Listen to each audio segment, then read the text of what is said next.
आम आदमी पार्टी ने रायशुमारी का दिल्ली में 24 दिनों का अभियान चलाने का फैसला किया है। 24 दिनों तक ये काम होगा। लगातार रायशुमारी दिल्ली के लोगों के बीच जाकर आम आदमी पार्टी के कार्यकर्ता करेंगे। पहला चरण 1 से 20 दिसंबर के बीच होगा। हस्ताक्षर अभियान के तौर पर इसे आप देख सकते हैं। इसमें लोगों को समझाया जा रहा है कि कैसे सरकार यानी बीजेपी की सरकार, केंद्र सरकार आम आदमी पार्टी को खत्म करने के लिए एक एक करके उनके नेताओं को गिरफ्तार कर रही है। दूसरा चरण 21 से 24 दिसंबर के बीच होगा। इसमें जन संवाद कार्यक्रम चलाए जाएंगे। जनता से सवाल पूछा जाएगा कि गिरफ्तार होने पर केजरीवाल इस्तीफा दें या फिर जेल से सरकार चलाएं। क्या करना चाहिए अरविंद केजरीवाल को, ये जनता के बीच जाकर जनता की राय जानने की कोशिश आम आदमी पार्टी करने वाली है। कुछ इस तरह की बड़ी बातें आज आम आदमी पार्टी कर रही है। क्यों आम आदमी पार्टी कर रही है, उसकी दरअसल असली मंशा क्या है, सुनिए मेरे सहयोगी शरद शर्मा को।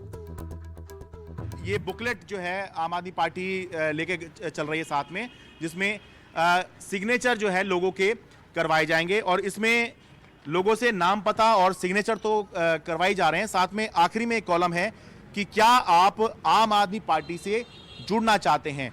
तो ये एक साफ दिखाता है कि एक तरफ आम आदमी पार्टी जनमत संग्रह तो कर ही रही है, लोगों के बीच जा ही रही है, घर घर जा रही है, जनसंवाद भी होगा। साथ ही ये लोकसभा चुनाव 2024 का भी एक तरह से कैंपेन जो है ये आम आदमी पार्टी कर रही है कि जब ये कैंपेन कर ही रही है और लोकसभा चुनाव आ ही रहे हैं तो इसके जरिए ही वो एक बार फिर से लोगों तक पहुंचे और अपनी बात रखे और अपना चुनाव प्रचार जो है आम आदमी पार्टी ने शुरू कर दिया है। तो एक तीर से कई शिकार करने की तैयारी अरविंद केजरीवाल और उनकी पार्टी कर रही है। पहला तो यही कि अगर जेल जाना है तो एक माहौल बना लिया जाए हमदर्दी का। दूसरा ये कि चुनाव आने वाले हैं 24 में, तो चुनाव की तैयारी हो जाए, एक अपने पास डेटाबेस तैयार हो जाए, कौन कौन लोग हमारे साथ हैं, कौन कौन नहीं है। और तीसरी बात ये कि अगर वाकई में जेल जाना पड़ता है तो जनता के मन में क्या है ये भी उनको पता लग जाएगा। इस्तीफा दें या ना दें, अपने काम का असेसमेंट करें ना करें, लेकिन भावनाओं जो जनता के मन में, उनका असेसमेंट आम आदमी पार्टी के पास तैयार होगा। दरअसल बीते कुछ दिनों में आम आदमी पार्टी के कई नेताओं पर कानून का शिकंजा कसा है। हम एक एक करके आपको दिखाते हैं और क्यों ये रेफरेंडम करने की बात की जा रही है। सबसे पहले सत्येंद्र जैन की बात करते हैं। सत्येंद्र जैन अरविंद केजरीवाल के बहुत करीबी नेता रहे, उनकी कैबिनेट मंत्री रहे, करीब 1.5 साल से वो सलाखों के पीछे हैं। 31 मई 2022 को गए थे, अपनी कंपनियों के जरिए मनी लॉन्ड्रिंग करने का आरोप उन पर लगा। इसके बाद अरविंद के एक और करीबी हैं विजय नायर, जो करीब 1 साल से लास्ट ईयर नवंबर में जेल गए थे, अभी तक जेल में हैं। उन पर भी शराब घोटाले में मनी लॉन्ड्रिंग के आरोप लगे हैं। फिर डिप्टी सीएम, सबसे खास आदमी, उनके दाहिने हाथ अरविंद केजरीवाल के, मनीष सिसोदिया जेल गए, 10 महीने हो चुके हैं। फरवरी के महीने में जेल गए थे, अब हम दिसंबर में आ गए हैं। अभी भी उन पर भी मनी लॉन्ड्रिंग का आरोप है शराब घोटाले के तहत। और ताज़ा मामला उनके सांसद संजय सिंह का है, जो राज्यसभा में थे, 2 महीने पहले वो जेल गए हैं। उन पर भी शराब घोटाले में पैसे के लेन देन में हेरा फेरी करने का आरोप लगा है। इसीलिए अब ये सवाल खड़ा हो रहा है कि क्या अरविंद केजरीवाल भी जेल जाएंगे, क्योंकि अरविंद केजरीवाल के जेल जाने की बात को लेकर बीजेपी के नेता बहुत ही मुखर रहे हैं। खासकर दिल्ली बीजेपी के नेता मनोज तिवारी हो गए, कई लोग उन पर आरोप लगा चुके हैं कि अरविंद केजरीवाल को भी इन घोटालों में अब जेल जाने की बारी है, उनको भी तैयारी करनी चाहिए। क्या है रेफरेंडम का मकसद? क्या जेल जाने से बचना चाहते हैं या कुछ और है इसके पीछे की वजह? आम आदमी पार्टी का वर्जन सुनवाते गोपाल राय क्या कह रहे हैं।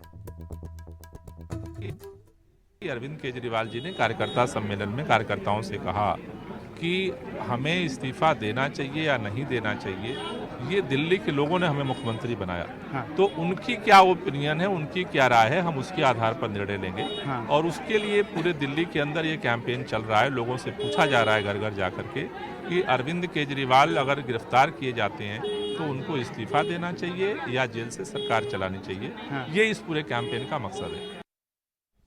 दरअसल आम आदमी पार्टी जब पार्टी बनी भी नहीं थी और वो एक मूवमेंट के तौर पर चल रही थी अन्ना आंदोलन के वक्त में, तब भी रायशुमारी बात बात में की जाती थी। हर रायशुमारी के जरिए पार्टी ने दरअसल अपने आप को खड़ा किया। वही रायशुमारी का फॉर्मूला इस बार भी अरविंद केजरीवाल और उनके साथी लेकर आए हैं। लेकिन मैं आपको अरविंद केजरीवाल की एक पुरानी भाषण सुनवाना चाहता हूं, जिसमें वो ये कहते थे, क्योंकि अरविंद केजरीवाल भ्रष्टाचार के विरोध करके ही इतने बड़े नेता बने, तब अरविंद केजरीवाल क्या कहते थे, अगर किसी पर भ्रष्टाचार के आरोप लगे तो उसको क्या करना चाहिए, आइए सुनते हैं। फ्लड एंड इरिगेशन डिपार्टमेंट और कुछ अन्य विभागों के भ्रष्टाचार के सबूत हैं। मैं उनको पूरी तरह से आश्वासन देना चाहता हूं, उनको भी और सभी सदस्यों को बैठे हुए यहाँ पे, और दिल्ली के सभी नागरिकों को ये आश्वासन देना चाहता हूं, आपके पास दिल्ली सरकार के किसी भी विभाग का कहीं भी भ्रष्टाचार का सबूत है, आप मुझे ला के दीजिए, उसके ऊपर जल्द से जल्द और सख्त से सख्त कार्रवाई की जाएगी। इसके और ये अपने को सबको मिलके करना है। अब अपनी जो दिल्ली में सरकार है, ये विधानसभा है, इसकी नीयत अच्छी है और सब लोग मिलके भ्रष्टाचार को ख़त्म करना चाहते हैं।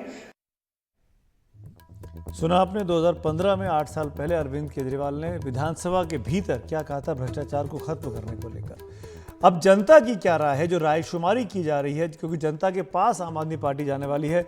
जनता दिल्ली के कुछ चुनिंदा लोगों से मेरे सहयोगी ने बात की है, सुनते हैं।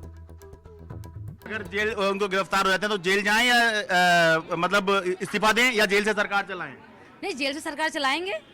क्या दिक्कत है? इस्तीफा नहीं महात्मा देना गांधी भी जेल गए थे, कितना बड़ा सत्याग्रह आंदोलन चला दिया था। नहीं होने चाहिए, हैं? नहीं होने चाहिए, गिरफ्तार नहीं होने नहीं चाहिए। होने चाहिए, अपनी सरकार चलानी चाहिए इनको। तो अगर हो जाएं तो क्या करें, इस्तीफा दे दें या जेल से सरकार चलाएं?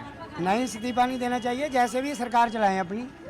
गिरफ्तारी होने पर मुख्यमंत्री अरविंद केजरीवाल की क्या करना चाहिए, इस्तीफा दें या जेल से ही सरकार चलाएं? जेल से चलाएं और क्या करें।